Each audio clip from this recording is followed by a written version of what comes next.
This is the PLT overview for the week of August 21st through the 25th of 2023. That was a lot of 20s.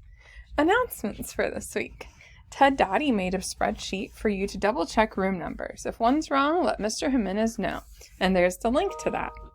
Make sure that you have the red seizure handout in your room and that you have looked over the information included. That was in your mailbox.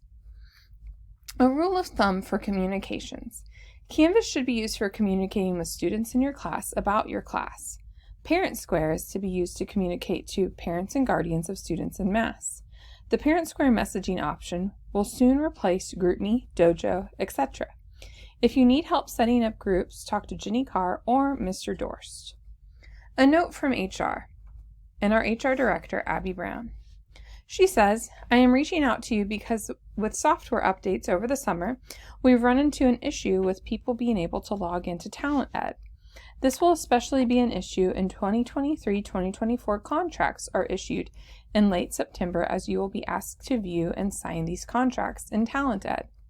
The good news is this can be avoided by having secondary email addresses. Please send me a secondary email besides your work email so that our team can get these entered prior to contract time.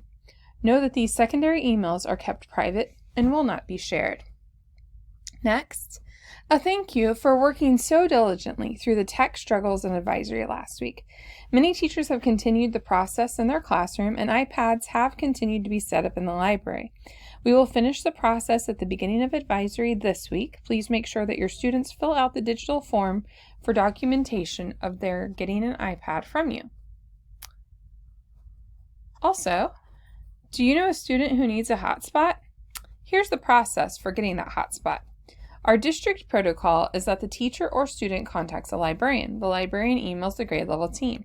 Someone on the grade level team then confirms with parents that the hotspot is needed. Then a grade level team member communicates with the library that the hotspot is needed. After that, the student is sent with a required form that is linked here. It must be signed before we can check out the hotspot to the student.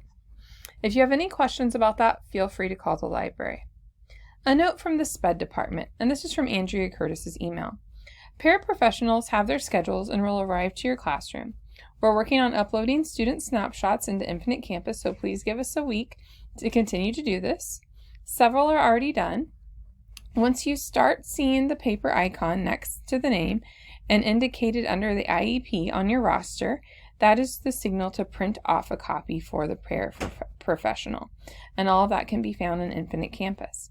If at any time you have any questions about students and their services, please first reach out to their case manager. That information can be found on the Infinite Campus Student Summary page. This information is also in the process of being added. Jamie and Andrea Curtis are available to assist if needed as well, both now and throughout the school year. Thank you for your partnership, and I hope you have an amazing first day with students. So that was all from Andrea Curtis's email. And finally, here's a list of documents sent out by administration and office professionals that you may have missed. There's the MHS radio protocols, emergency situations and suspicious behavior protocols, the bell schedule, the tardy policy, paydays, teachers by department, the interpreter phone, and letterhead. For trainings this week, tasks and trainings on Monday. In PLT, we will go over announcements, get to know one another, an outline of the year, and SmartPass. On Tuesday, we have advisory prep. Make sure to be ready for Character Strong this week. And on Friday, we will have Safe and Civil School Guidelines for Success and your 5 classroom rules. Advisory again is Character Strong Lesson 1 for each grade level.